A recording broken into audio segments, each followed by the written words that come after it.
Thanks, Jesse. It was awesome. So I forgot to mention something else new and exciting in 2011. You may have heard that we are now on Twitter. Yeah, and this time we actually know how to use it, kind of. So check that out if you want to see our mildly amusing things. We're at MothUp STL. So yeah. Amanda here? Amanda Yates? Is Amanda Yates here? Yes, she's in the back. She taught us Twitter. Woo! Thank you to all of our volunteers who help us. We need a lot of help. Yeah. Okay, next story. Let's see. Who should we have go now? Oh, this will be good. Okay. This is this gentleman's first story at Foam. He's told a story at a MothUp before, and they're always amazing. So can I please call to the stage Kyle? Where is he? He's way in the back. Keep clapping. Keep clapping. That's good. I'm gonna come from the back all the time. Okay.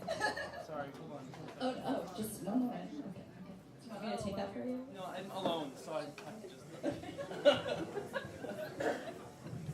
If I had a great friend here, I would have given it to them to hold. Okay. Okay, so I grew up in the Metro East, Greater St. Louis area, which means that I grew up in Belleville, Illinois, right across the river. And when I would go away, like when I would travel or go on field trips or vacation or anything like that, I would always tell people that I was from the Mississippi River Valley. Partially because it's like semi-pretentious, and even when I was like 7, I knew that was funny. So that was one reason why. Another reason why was because I wasn't actually from St. Louis. And you know, if you're like away and someone says, "Where are you from?" and you say, "Oh, Belleville," they're like, "Oh, where's that?" And you say, "Well, it's near St. Louis." And they're like, "The Arch?" That's like, what everyone thinks. And they're like, "Are you from the Arch?" No, I'm not from the Arch. And where I grew up is very wooded and grassy, a lot of like animals and things. So the Mississippi River Valley kind of was a better representation of where I'm from, which is, by the way, an actual geographic area, and it's this area, and we're in it. So it wasn't a lie or anything. So that's what I would tell people growing up. And and also to me, it kind of represented where I was from more. Like the Mississippi River Valley sort of evokes these feelings of like, undulating hills and valleys and green pastures and verdant trees and crystal clear streams and rivers, which is like true except for the Mississippi. You've ever seen that? Which we all have, obviously. So that's what I was told growing up. And I lived here until I was 18. And then I moved to Chicago for college. And as soon as I moved there, I was like really homesick straight away. And the way that I would get over that is that I would just read and reread The Hobbit and Lord of the Rings over and over again. But those are like my comfort food. The very first book my mom ever read to me was The Hobbit, and I was like infatuated from a very young age. And so I just read those over and over again. And then like partway through my first year there, something great happened, which is that the second Lord of the Rings movie came out, which was like really made me feel a lot better about life. And so I went and saw it, and I loved it. And afterward, I bought the soundtrack, and I loved. My favorite was like Ian McKellen, right, ever as Gandalf. And in fact, when I was little, I used to pretend to be Gandalf, like in make-believe games. And I don't mean that like I like just played like Gandalf, although I did. I mean that like I really wanted to be him. Like I would try to talk like him, just like around the house and things. And I'd also organize these big like neighborhood games, right, where like kids would come and they would we'd have like little wars, and so they'd be like cowboys and Indians, or I mean that's sort of like the 50s. So they would be like soldiers and Ninja Turtles and things. And I was always like Gandalf, right? Which when you're like playing as Gandalf means everyone else has a war. And you just like ride in circles on your magic horse around the yard, and then like show up at the last minute and go like, "No, you must not fight." And you stop everyone, and you say, "We have a common enemy," and they're like, "The Smiths," because we really hated them and they lived down the hill from me. And I would say, "No, not the Smiths, but they do live in the Smiths' house." And so we like camp out around their house and yell at them, and we never killed Sauron, obviously. So I bought a soundtrack after I saw the second movie, and maybe like 2 weeks later I went to this party, and it was a great party, and I got a little drunk, but not like the crazy drunk, like the kind of drunk where like you feel warm and bubbly, and you're like, oh, so much in life makes sense. I love my life. Like anything could happen. You'd get hit by a car and you'd be like, this is fate. You know, it was sort of like that. Pot never did anything for me, by the way. It was like liquor made me feel like, whoa, all the time. So I went home and I sat down in my apartment, in my living room, and right out my window, I lived in some dorms, but right out my window you could see the Sears Tower. And I sat down and I looked at it and I was like, I'm home. This is my home now. Chicago is now my home. And so I picked up my phone and I drunk dialed my mom. And I said, Mom, I have something important to tell you. And I think that she was like, oh, he's going to say he's gay, or he's going to say he's got someone pregnant, or that he's in love, or something like that. And I said, Chicago's my home now. And my mom just cried. Sobbing on the phone. And I said, no, it's not. I mean, it's not really my home. I mean, Belleville's my hometown, but Chicago's my home. You know, Belleville's like my home, but Chicago's my home now, you know? And she just was, I don't think she bought it, and the end, you know? And then maybe, so I lived in Chicago. Chicago's my home, and I lived there for 6 years. And at the end of those 6 years, something started to happen, which is that I started to regularly experience sleep paralysis and hypnagogia and hypnopompia, which is when you awake from your sleep and your body is physically paralyzed and you're terrified. You believe that something evil and pernicious is in the room, a malevolent force is going to kill you imminently. So it's terrifying to experience. And a lot of times for me, this would also come with auditory or visual hallucinations.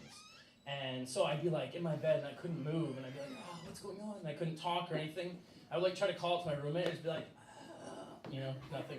And there'd be a wolf next to my head, or a mosquito, it's gonna suck my blood from above me, or these one time I dreamt there were these 12 kids in my room who were gonna be crushed by the ceiling falling on them, and they're all screaming.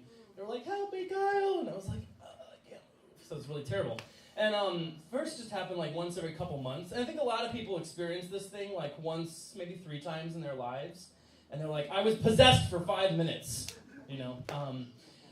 So then I started experiencing it once every couple weeks. And then I started experiencing it once every couple days, and then pretty much every night. And when that kind of thing happens a lot, it sort of blurs the boundaries of reality for you, you know. I started waking up not knowing if things were real. And I was like, is that my dresser, or is it going to eat my hand when I go to get my underwear, you know? Is that my computer, or is it going to be a gateway to another universe when I sit down? Is that my roommate, or is it an evil clown that shoots knives out of its hands? There's no knowing. And then it also made me very paranoid. And I started to hallucinate things. And I started to see these shadows in my periphery of my vision, where I'd just be watching TV, and then I'd see this shadow over here that would suddenly move close to me. I'd turn, and there'd be nothing. And that would happen pretty regularly. And then we had a mouse problem, and so there really were shadows on the periphery of my vision. And they would skitter along the floorboards, and I'd be like, ugh. And if you never see them, of course, you're just I think something moved. But then I was really, because at first I was oh, it's all fake. But then I was but maybe it was the goddamn mouse, you know? Maybe it was real. And also what happened was that no one could walk behind me for a while. Because if my friend would walk behind me or something, I would just have this vision in my mind of my friend with a knife, gonna kill me. And I would spin around, and my friend would be like, oh, what? I'd just be like, oh, nothing. It's weird. Or no one could sit behind me in a movie theater too. And it was okay if it was a friend sitting behind me, because then I'd turn around and I'd be like, ah! Because I would have this vision of them with an axe, they're gonna kill me in the movie theater. But if it was someone I didn't know, they would be like, oh, what the fuck is your problem? You know? They probably do that anywhere, but in Chicago they don't really take shit, so it's sort of not a good situation. So after all this time, I decided that something was not right in my life. Something was happening to me. I was too stressed out. I wasn't sleeping right. I'd been through a spate of terrible relationships. I was living paycheck to paycheck, barely making rent, if ever. Sometimes I'd all these deals with my landlord of oh, I'll do the gardening in the front or something. I decided that it was time for me to leave Chicago, that I had created a stressful environment for myself that could never be healthy for me. Hard decision to make. So I told my parents, I want to come back to Belleville, and they said, okay, no problem, we'll come pick you up. I was going to leave my home. So maybe 3 days before my dad is going to come pick me up to take me away, I'm sitting in my room, just sort of on the floor, I'm leaving here. And I was going through some old CDs, and I found my old Lord of the Rings CD, and so I put it in. And the first song that comes on is that Hobbit Shire theme. It's you know, that thing. And as soon as I hear it, all these like memories start flooding back to me of like my childhood and my youth and pretending like I was Gandalf and camping and canoeing, which I've been doing since I was like 7 years old, and you know, the grass and the wind in the trees at home, and my sisters who like told me it was not only okay to be myself, but it was like awesome to be myself, and all these really great, all these really great things. And then I just cried, and I just wept and wept and wept alone in my room at like 3 a.m. because my roommate was gone. I picked up the phone and I called my mom, and I think she was like, "Oh, you're drunk dialing me again," because it was like 3 a.m. and I was crying. And I was like, "Mom, I just want to tell you that I'm coming home in 3 days." And then she started crying, and then we were both crying. We were both like, "Ah," on the phone. She was like, "I love you." I was like, "Ah," you know, back and forth. And then 3 days later, my dad came to pick me up, and we just shoved all my shit in like trash bags. I didn't pack anything. He was really happy about that. But if you've ever heard me tell a story about, I love my dad, but my thing about my dad is that he just always thinks I'm a failure at everything. Like I could win the lottery and he'd be like, "What's wrong with you?" That's just like who he is. And so whenever he showed up, he was like, "Oh, this is so typical," you know. And it is typical. So we got in the car and we left. And as we're driving out, I could look back and I could see the Sears Tower. Which was like the first thing that really made me feel like I was home in Chicago. And whenever I would go to St. Louis, come here, and then go back home to Chicago, I'd take the train home. And coming in on the Amtrak, you always see the Sears Tower like looming above everything. And it's sort of like the proverbial mom on the porch, like calling the kids home at night, like, "Kyle, come home, it's after dark, it's late, come home, where are you?" You know, that's what I always heard anyway. And always made me feel welcome, like I was at home. And as I was leaving, I heard something different, and I heard Sears Tower saying goodbye.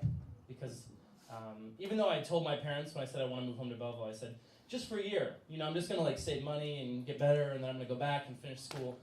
Whenever I saw the Sears Tower on the way out, I knew that it was goodbye forever, and that I wouldn't be coming back to Chicago, and that I was saying goodbye to one mom and one family, and coming back to a new home, and a new family.